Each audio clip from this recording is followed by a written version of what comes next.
Oops. That was almost a disaster there. Just knocked everything off the table there. Thank you, Jim. So I have a reading before I begin my talk on dissecting hatred. This is from something that should be familiar to most people here. It's from our national anthem. But it's one of the stanzas that most people would not be familiar with. I certainly wasn't when I found this. And so here it is. And where is that band who so vauntly swore that the havoc of war and the battle's confusion, a home and a country should leave us no more?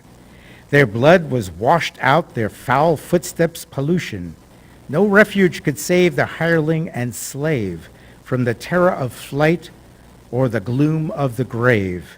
And the star-spangled banner in triumph doth wave o'er the land of the free and the home of the brave. Let me repeat that phrase. No refuge could save the hireling and slave from the terror of flight or the gloom of the grave. Written by Francis Scott Key, as we all know, who was a wealthy man and a slave owner. He wrote this during the War of 1812, and even embedded in our national anthem, in the Star-Spangled Banner, are racial and racist overtones. The country cannot escape its history or its past unless we wake up to it. So, let me begin. So our first principle, as you use, is the inherent worth and dignity of all people. We recite it, we know it.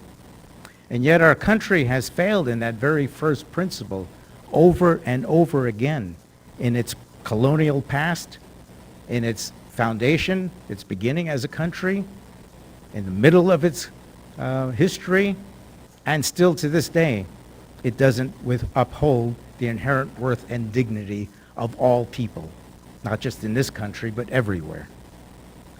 The world got along without race for the overwhelming majority of its history. The USA has never been without it. So says historian David Roediger. So we're not born racists, obviously. We're not born bigots. It has to be learned and cultivated. And racism isn't confined to poor white Southerners who are uneducated and don't know any better. That's an easy way to look at it. That's an easy view. But bigotry extends from the ditch digger to the doctor, from the school teacher to the politician. It's inherent in our history. It's not just individuals that perpetuate the myth of black criminology and white supremacy and superiority. I will show you the history of our country to prove this point. Everyone has prejudice, right? We all do. But to be a racist in this country, it takes three elements. It takes being prejudiced, but then having social power and legal action to make that racism a thing that happens. So how do we break the chains of racism? How do we break the chains of fear and hatred and intolerance? Some would say it takes an aha moment of clarity. And for my wife, Karen, she had an aha moment in her 20s watching the film A Time to Kill. Do we have that film available, Jan? We do not. So I will tell you. This has been a little technical difficulty. So let me recap the film for you if you're not familiar with A Time to Kill. Matthew McConaughey is an attorney, and he's charged. This takes place in the 80s in Mississippi, 1980s, not the 1880s, the 1980s in Mississippi. He's charged with defending Samuel Jackson, who plays a father whose daughter has been raped and beaten, and she's 10 years old. He goes to the courthouse with these two men, these two white men who were drunk that did this to his daughter, and he knows that there's no justice for black people in his America. So he takes a shotgun and he kills those two people. And Matthew McConaughey is charged with defending him, even though there were witnesses, everyone saw him murder those people. And so Matthew McConaughey, he takes the all-white jury, of course, even though Samuel Jackson is black, the jury is all white. He takes them through his closing argument. And he asks them, almost like in a meditation, he says, imagine a little girl coming home from school, 10 years old, not a care in the world, just ready to play and see her family. And imagine now two men who are drunk not only hurl insults at this little girl, that's not enough, no, to make her cry. They get out of the truck and they beat her and then they rape her. Now, imagine that this girl is white. That was Karen's aha moment, how she came to terms with racial inequality in this country and began to grow as a human being. For me, my story is not so profound. Mine is more mundane. I didn't have an aha moment, nothing even close to that. It took me maybe 30 or 40 years to figure out what's going on and how to break my cycle. So, I was born in Brooklyn in a lower middle class family, mostly Irish neighborhood, a smattering of Italian families, and I was the lone Jewish boy in school. Didn't know any black people. There were no black people in our neighborhood.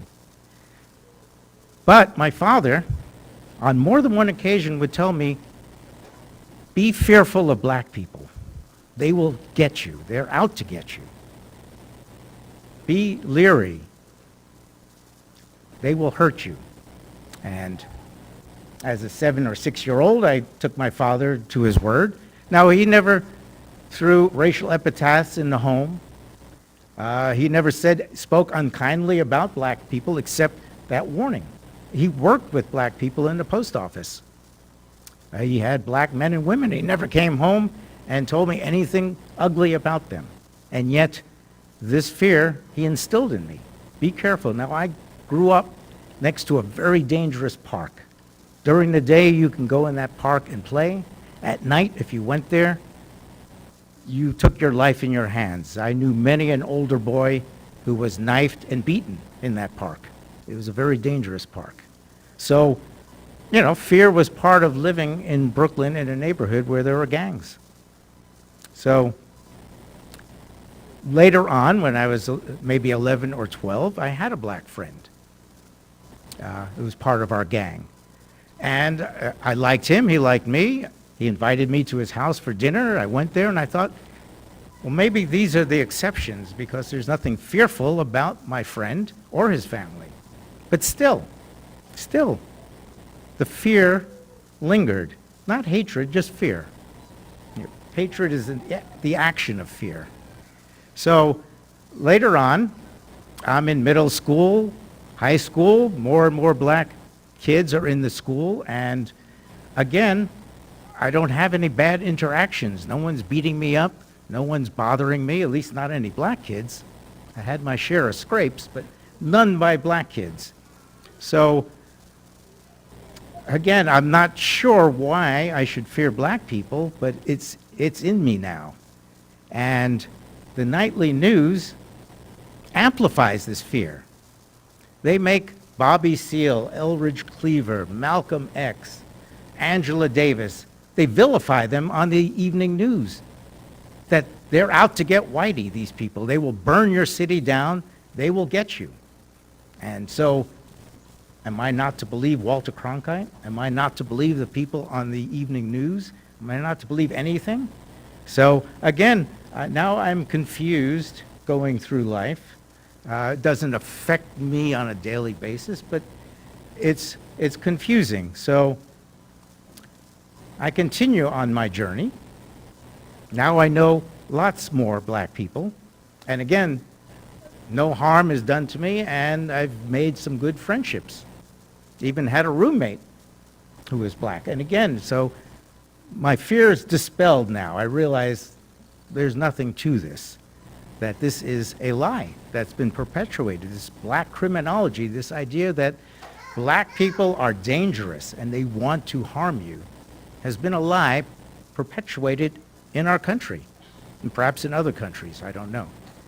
The ultimate test for me, just for my own peace of mind, was I had an opportunity, several opportunities actually, to go to Africa and teach and volunteer there.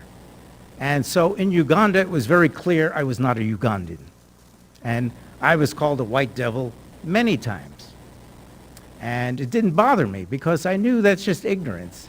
That if they knew me, they would realize that I was there as kind of a supplement to the black people in the hospital. I was teaching massage therapy as a physiotherapy in Uganda. So, I had no problem with the nurses and physical therapists and doctors and anyone, really. But on occasion, a young person would tell me I'm a white devil, and on occasion, an adult would tell me I'm a white devil. And it was okay, I understood why. They were colonized by the British, who were white devils to them. And then I went to Cameroon, even more remote, to again teach massage as an economic possibility for people as a secondary income. And in Cameroon, I was called blanc, which of course is white in French, because they were a French colony. And again, no issues with anyone, just the name calling, which became part of living as an other. I want to experience what it was like to live as a minority, a complete minority, where there was no getting around it. And I did. And I came back refreshed, knowing that these myths need to be dispelled, and they need to be dispelled with haste. So, that was my story. Like I said, it was no blockbuster, not like Karen's aha moment. It was just years of living on this planet, realizing the BS I was told over and over again was no longer relevant to me as a human being. So let me give you a brief history, if I can. Most of you will know this history, but like the Star-Spangled Banner, some of these things are shockers. Where this all came from, this black hatred, this black criminology, this hatred of others, doesn't come out of thin air. Like I said, we're not born with it. So where did this come from? Well, prior to the mid-15th century, race was not an issue in the world, strangely. It was only in the mid-17th century or thereabouts when European colonization began, when the French, the Italian, the Spanish, the Portuguese, and then the non-European British started going all over the world, the Belgium, and going to cultures in Africa, going to cultures in the Americas. They came upon this idea of what they called Eurocentrism, this idea that their way of living was superior than any of the people that they came across. Their clothing was better, their weapons were better, their culture, their language, their architecture, everything about them was superior to these people that they deemed as savages.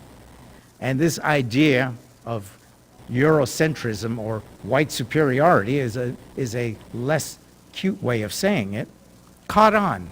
It was just a thing.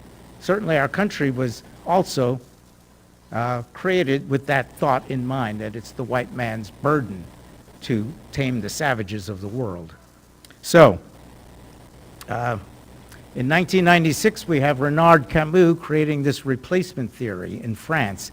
He was fearful that the Arabs, the Algerians, the Tunisians, the Moroccans coming to France would overwhelm the French population. And so that was quickly adopted by the white nationalists in our country as the replacement theory, that people of color are replacing us. What do we do? Help us. So that's how it all began. So what is racism? Here's a definition.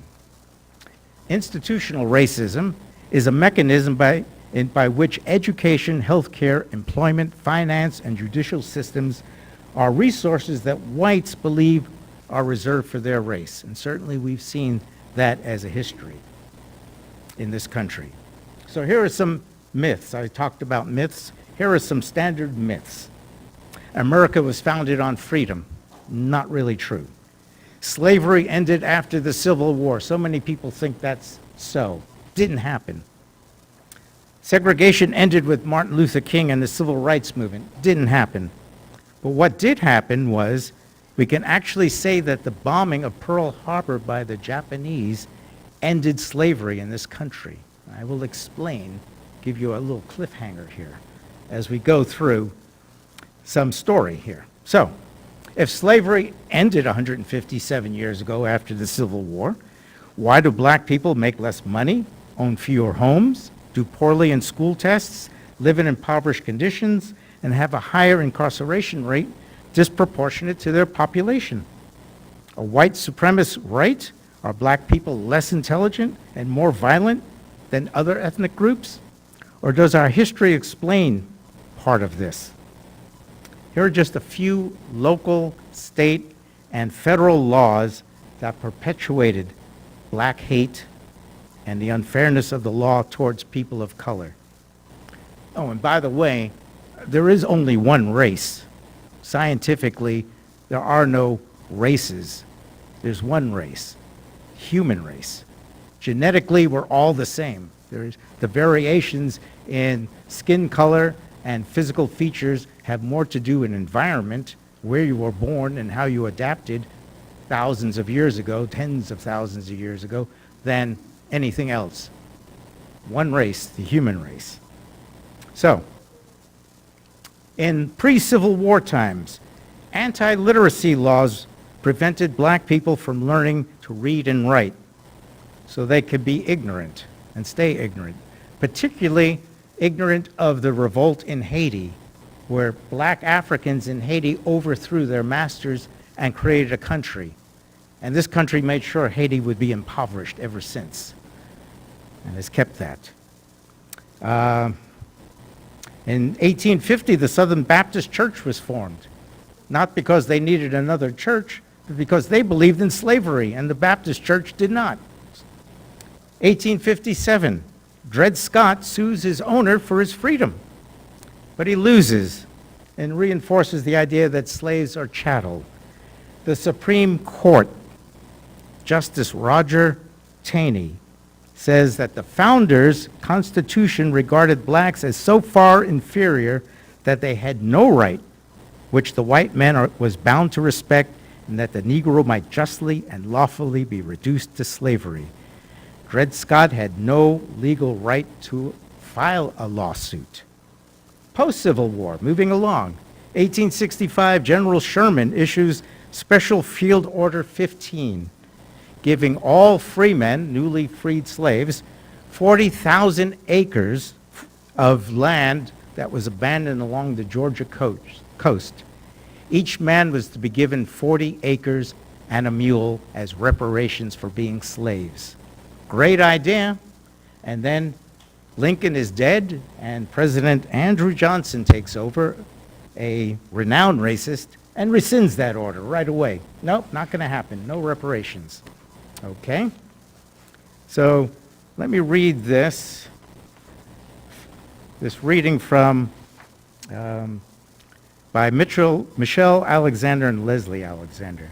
There's never been a time in the United States history when black rebellions did not spark existential fear among white people, often leading to the violent response. Even when resistance was peaceful or purely symbolic, any sign of rebellion has frequently resulted in threats or acts of violence perpetrated by white vigilantes, militia groups, and the police, often culminating in the creation or strengthening of systems of racial and social control. The reflexive impulse to respond to black people with severe punitiveness is traceable to the 18th and 19th century, when white people desperately sought to control a large, unfree population who refused to submit to their enslavement. The deep-seated, gnawing terror that black people might one day rise up and demand for themselves the same freedoms and inalienable rights that led white colonists to declare the American Revolution has shaped our nation's politics, culture, and systems of justice ever since. The specific forms of repression and control may have changed over time, but the underlying pattern established during slavery has remained the same.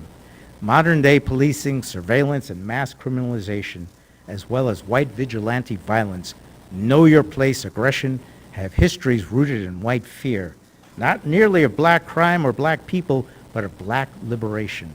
Nothing has proved more threatening to our democracy, more devastating to black communities than white fear of black freedom dreams. This was an excerpt from Fear by the Alexanders as part of the 1619 Project that you may be aware of. So, continuing, post-Civil War, what do you do with 4 million freed black people in the South? There are federal troops in the South sent by Lincoln to uphold slavery, to uphold the fact that Southerners could not make these people slaves again. So they couldn't make them slaves. What do? They create what's called black codes. And these are laws, these are misdemeanors, really. Petty crimes that they turned into black criminology. These were crimes like vagrancy, spitting, carrying a pocket knife, walking on the side of a railroad track, gambling, talking to a white woman loudly. All subject to fines that most newly freed slaves had no money, couldn't pay. So it was a way to control 4 million newly freed people. They were put in prison and given sentences, and usually those sentences got extended in prison for various reasons. And then there was a thing called convict leasing, where the local sheriff or deputy made a deal with some local farmer, maybe a plantation owner, maybe somebody who owned a mining company, and there'd usually be a kickback. He would lease these convicts, these newly made prisoners, to the farms to work on farms, in the mines, and in the fields. And then the worst of all was contract labor and peonage. Some good Samaritan comes forward and says, I'll pay your fine. Just sign this contract, which usually the person couldn't read or write, and work for me to pay off your fine. That's better than doing time in jail, isn't it? Most people signed the piece of paper not knowing what they were signing. This was worse than slavery. They were locked up at night, had to pay for their housing, their food, their clothing, and they could be beaten and starved at will, all within the rights of the law. This was the new slavery. And it was cheaper because they didn't have to spend $300, $400, $500 to buy a slave. They could pay a $25 fine, use this person until they were dead, and go out and get another one. The 13th Amendment may have ended slavery, but white supremacy survived. 1883, the Civil Rights Act is ruled unconstitutional by the Supreme Court, allowing segregation at the state level. Reconstruction is now over, and a new form of slavery begins. It was challenged in 1896 by Homer Plessy, but the Supreme Court again ruled in favor of states' rights to segregate, since it isn't slavery. Say hello to Jim Crow and segregation. 1876, Cruikshank versus the U.S. Supreme Court, again, basically allows civil rights violations against individuals, saying the 14th Amendment only applies to states and not individuals. Thus, disenfranchisement is on the increase. Now that the federal troops are no longer in the South, poll taxes and literacy tests to vote happen. The rise of the Ku Klux Klan, which was suppressed after the Civil War, has a new resurgence, thanks to Woodrow Wilson, a renowned racist, playing Birth of a Nation in the White House. And the Birth of a Nation reshapes the Civil War. It makes the Civil War, the South, a noble cause, keeping the black man down, because black people are out to get your white women, as portrayed in this film, Birth of a Nation. And the Klan is here to save the day. And thus, a new writing of American history begins. Statues of Confederate soldiers go up in the South and the North. And this is in the 1900s, not after the Civil War. It was called The Lost Cause, the reimagining of the Civil War. The myth of the black man in general, our lawless, is accepted not just in the South, but in the North. Lynching and terrorizing of black families becomes widespread, and blacks have no judicial recourse. White on black crime, 100 years after the Civil War, went mostly unpunished. You have Rosedale, Tulsa, Atlanta, Chicago. The list is endless. So dangerous is it in the South that in 1936 a book is written called the Green Book, so black families could navigate traveling through the South during sundown laws and segregation. And now about Pearl Harbor. In 1941, FDR knew that the Japanese would use the treatment of black people in our country as a counter to their treatment of the Chinese. So FDR ended the last vestige of peonage. December 12, 1941, Alfred Irving was held as a slave in Beeville, Texas, as reported by the Corpus Christi newspaper at the time. In the North, no different. Redlining and racial covenant, further keeping black people impoverished in areas of the cities, in poorer schools, poorer food sources, and more police crackdowns. Segregation may have ended in 1964 with the Civil Rights Act. Voting rights may have ended Jim Crow, but the war against black people persisted. Richard Nixon's war on drugs intentionally targeted black civil rights leaders and hippies, two groups that he knew would not support him. These black leaders were vilified daily and nightly on the news. No wonder I thought these black leaders were out to get Whitey. It was over and over stated on the news, over and over again. Since colonial times, black people have been treated as second-class beings and created generations of black families distrusting the government and the justice system that failed them time and time again. More than 100 years of judicial system coercing free men to fulfill labor needs in the South, and the myth of black criminology. So, in conclusion, how do we stop this? It's a lot of information and a sad history. How as you use, do we stop this madness? How do we stop this myth? Well, in geology, there's a saying, when I was a geologist, that the present is a key to the past and the past is a key to the present. Well, we can't change anything if we don't know our past. We can't change the present if the past is unsullied and not known. And so what I call to you to do is to call out racial hatred when you see it. Act on racial hatred if you're capable and able to. And finally, take a cold, hard look in the mirror like I did and see where you fit in this history. Not as a way of wagging fingers, because I think this history should be taught in school.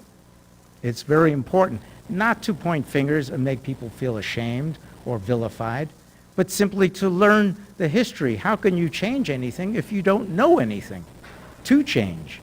If you're in this bliss that the Civil War ended all hatred and that everything is great, when it hasn't. I beg you all to think on this and join me in the humanist meeting at 12:15. Go in peace. And now for something more mundane.